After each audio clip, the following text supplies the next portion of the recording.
आपको प्रयागराज के त्रिवेणी संगम की तरफ हम लिए चल रहे हैं।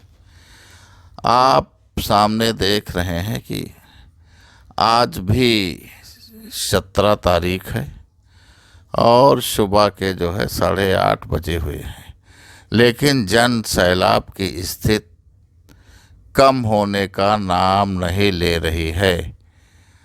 आप सेक्टर 22 का दृश्य देख रहे हैं। आपको यदि संगम पे आना है, यदि प्रयागराज तीर्थ पे महाकुंभ में आना है, तो आप जिस साइड से आ रहे हैं, चाहे आप बनारस साइड से आ रहे हो, चाहे आप लखनऊ साइड से आ रहे हो, चाहे आप अन्य किसी साइड से आ रहे हो प्रयागराज के लिए, तो आपको आज रात में तो घाटों के नज़दीक तक आप अपने वाहन से आ सकते थे। देर रात तक घाटों के नज़दीक तक वाहन आते रहे, लेकिन ज्यों-ज्यों सुबह भीड़ बढ़ती गई, वैसे ही घाटों पर वाहनों को आना प्रतिबंधित किया जाने लगा और नज़दीक के पार्किंग में रात में ही वाहन आ पाए थे। और रात के बाद जो भीड़ बढ़ती गई तो वाहन दूर पार्किंगों में लगाए जाने लगे। इस तरीके से पुलिस की व्यवस्था बहुत टाइट है। अब आप देख रहे हैं कि आप के सामने बहुत पब्लिक लगी हुई है। हम यहाँ घूम घूम कर आपको यहाँ का अपडेट भी देते हैं और आपको दृश्य भी दिखाते हैं। आप स्वयं अपनी नज़र से दृश्य देखें कि ये जो तट है आपको संगम तट है और यहाँ पर भीड़ की संख्या काफ़ी मात्रा में है।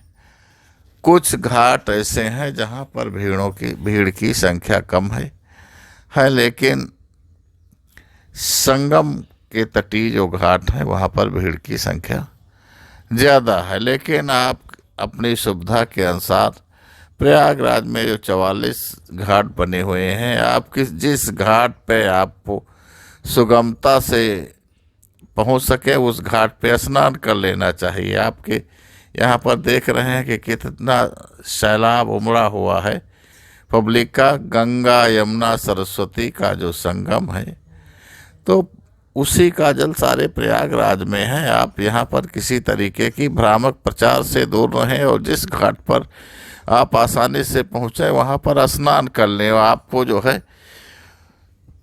वही पुण्य प्राप्त होगा। आज आपने सुना होगा कि दिल्ली में ट्रेन में हादसा हुआ, कई यात्रियों को जान गंवानी पड़ी अफवाहों के कारण। तो आप अफवाह में न फंसें, अपने जान को सुरक्षित रखें। अगर आप यहाँ प्रयागराज में आ गए हैं तो किसी भी घाट पे स्नान करके और हनुमान जी, अक्षय वट, जो भी तीर्थ खुले हैं उन पर जो भी मंदिर खुले हैं उन पे दर्शन कर सकते हैं।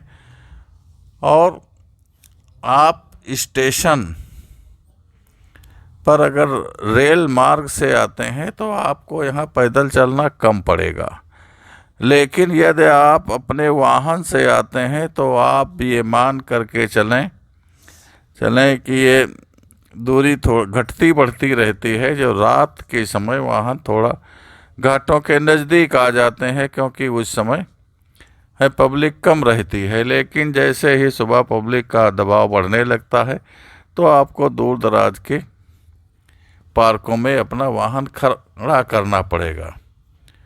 और यहाँ आप श्रद्धा की डुबकी लगाएं। यदि आप भागवत सुनना चाहते हैं तो प्रदीप मिश्रा जी की भागवत चल रही है। वहाँ पर लगभग 2 लाख आदमी प्रतिदिन कथा में अवश्य सम्मिलित हो जाते हैं। उनके बड़े बड़े पंडाल लगे हुए हैं। दिन में भागवत के समय वहाँ भी खड़े होने की जगह नहीं मिलती है, बैठना तो दूर रहा। और हमारे यहाँ आप प्रयागराज में जो आप कल्पवासी थे वो माघ पूर्णिमा तक रुके और कल्पवासी अपने घरों को प्रस्थान कर गए हैं और साधु संतों के अखाड़े भी चले गए हैं। कुछ परसेंट में साधु संत अभी हैं जो आपको दर्शन के लिए मिल जाएंगे, लेकिन ज़्यादातर बड़े बड़े अखाड़े साधु संतों के यहाँ से अपने घर के लिए, अपने स्थानों के लिए प्रस्थान कर गए हैं। और आज आप देख रहे हैं किसी तरीके की यहाँ कोई असुविधा नहीं हो रही है। आप शांति से स्नान कीजिए। आपके सामने देख रहे हैं कि गाड़ी जो है, ये गाड़ियाँ यहाँ घाट के नज़दीक तक पहुँच गई, क्योंकि रात में की आई हुई गाड़ियाँ हैं। रात में भीड़ थी नहीं, जब पब्लिक का दबाव कम होता है तो गाड़ी आ जाती है। लेकिन जैसे जैसे दिन में दबाव पब्लिक का बढ़ेगा वैसे ही यातायात को थोड़ा दूर रखा जाएगा। लेकिन जहाँ पर भी पार्किंग है वहाँ से जो है घाट तक आने के लिए आपको को टेम्पो इत्यादि की व्यवस्था मिल जाएगी, शटल बस की व्यवस्था मिल जाएगी। कोई ज़्यादा बहुत परेशानी की नहीं उठाना पड़ेगा। लेकिन फिर भी यदि कोई बीमार वृद्ध बीमार है तो उसको इस बात का ध्यान रखना चाहिए, क्योंकि यहाँ पर आपको कुछ दूर चलना फिरना तो पड़ेगा ही। किसी तरीके से आप स्नान के लिए यदि बीमार हैं, बुजुर्ग हैं, कमज़ोर हैं, तो यात्रा के लिए आप अपना मन न बनाएं, घर बैठे मानसिक स्नान करें, या जो यहाँ कुंभ से जल ले जाते हैं उस जल से भी आप स्नान कर लें। लेकिन आपके सामने देख रहे हैं कुछ लोग बच्चों को लिए आ रहे हैं, कुछ बुजुर्गों को लिए आ रहे हैं।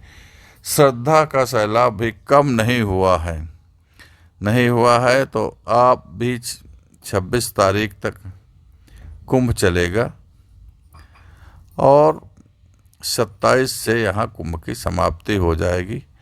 तब तक इसी मौसम भी ठीक है, इस तरीके का मानव सैलाब आपको देखने को मिलेगा। आप अपनी सुविधा के अनुसार समय निकाल करके इस महाकुंभ का जो 144 साल बाद पड़ रहा है उसमें आप भी पुण्य के भागी बने, स्नान करें। यही हमारी कामना है कि ज़्यादा से ज़्यादा व्यक्ति स्नान लाभ प्राप्त करें, लेकिन सावधानी से रहें, सावधानी पूर्वक यात्रा करें। किसी तरीके की गलत फहमी अफवाह से अपना समय न नष्ट करें। धन्यवाद।